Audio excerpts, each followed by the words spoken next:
So I want to show you kind of a cool way to paint thorns, things like that, and also create the image that you're going to be painting thorns with. This is really a technique that you can use with a lot of different things, but just initially we're going to paint a thorny vine with it. So I've created a new image here. It is 600 by 600 pixels, so it's not too big, not too small. And I'm going to create a new layer on top of that.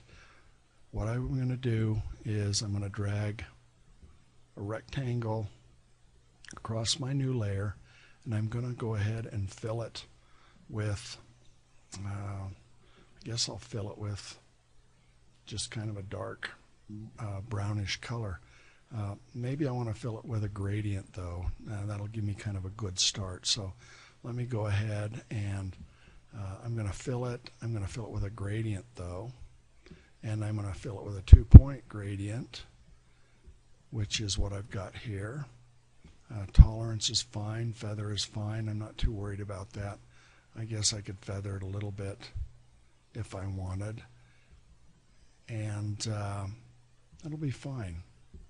I'm going to go ahead and open the gradient window just to make sure that things are set like I want. So here are the gradients, and that's the one I want. It's 2-point. These are pre-built ones that there's no real reason to use, and unless you can do all sorts of crazy things in here. A gradient control panel, I just opened it over here, and what I actually want to do is I want to go ahead and use this gradient here. So dark to light. I want to set the second color to something else though. I don't want it to be like that. So I will come up under here and go ahead and close that because I don't need that. I'm going to switch this color initially, and it will be this gradient, but on my light color here I'm going to set a dark brownish gray, not quite the same. It's showing the gradient preview, which isn't updating well, so I'll click in here and see. Nah, that's not quite what I want. I want it to go a little farther out, so I still want it to go at 90 degrees, and maybe I want it to go like this. There's really more what I want it to go like. 2-point. That'll work.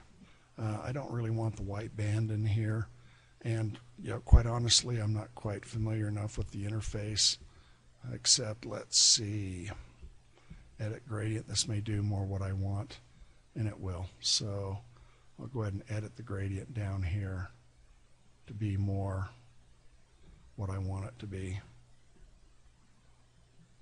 In fact, I think I can just backspace and get rid of these points. And that's really more what I want, kind of a black on the edges to lighten the color, linear gradient. That's more what I want. So Control D, and now I'm going to paint a couple thorns on this. It's on its own layer. You could roughen it up. The one thing you don't want to do is mess around with these ends here. So I'm just going to use a regular brush, and I'm going to do it on a new layer right now, just to make sure that all is working like I want it to work. So I'm back with Dawn's brush, and I'm going to go ahead and paint, kind of a nasty looking thorn here. And that's probably too big, so I'm going to widen him out a little bit. And I may need to add a little more dimension to him. This can be perfectly black and white, and it will work fine, or you may want to paint as much as you want. I'm just changing my mind here. I think I'm going to go ahead and do it in black and white so that you don't get too caught up in painting the image, because it's how it's using is going to be the more important thing. So paint me a thorn here, and another one, and another one.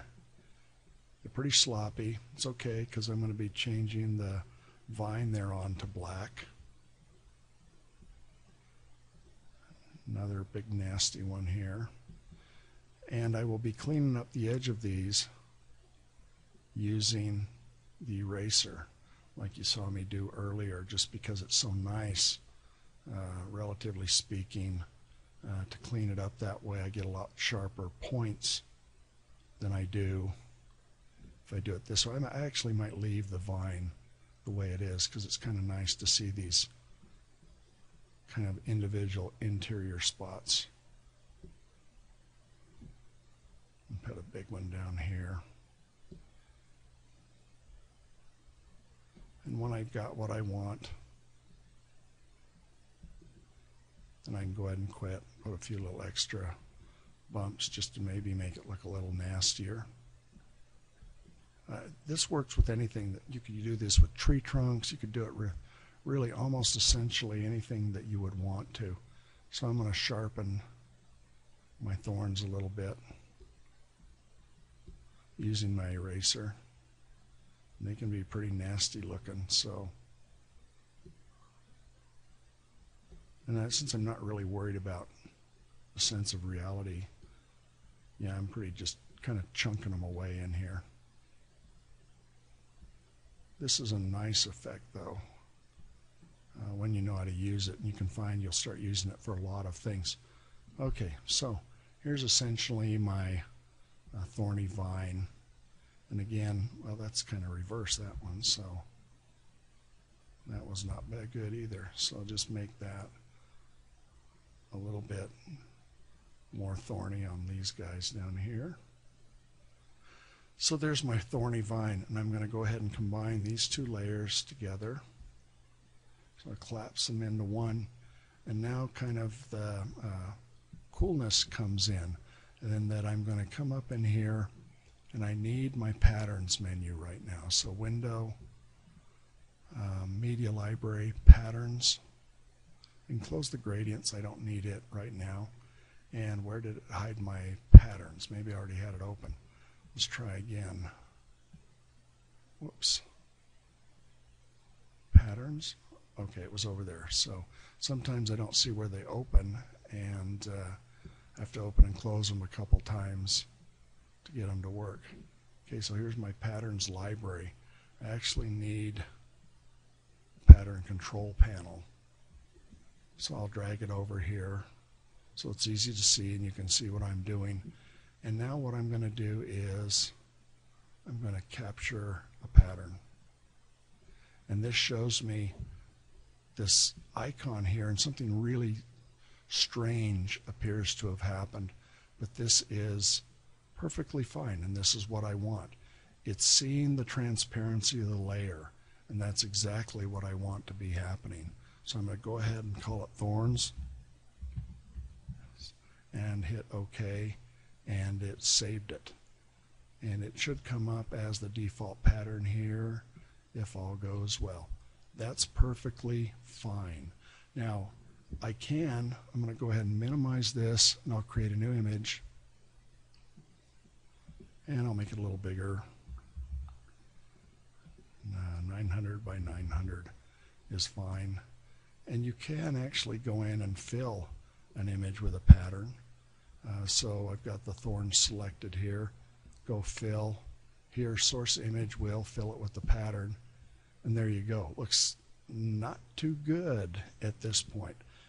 But the cool thing you can do is there are some brushes, I should say, that are called these pattern pens. And these pattern pens are very totally cool. So going down here, what you want to do is select the default, which will be pattern. Let me go ahead and get into the Painter 12 brushes. These are 11. It really doesn't matter, but pattern pen masked. Now what's going to happen is you've got your thorny pattern here, and when you draw with it, you can draw a vine of very nasty patterns that will get smaller with pressure, or smaller as you less pressure, and larger as you press harder. And you can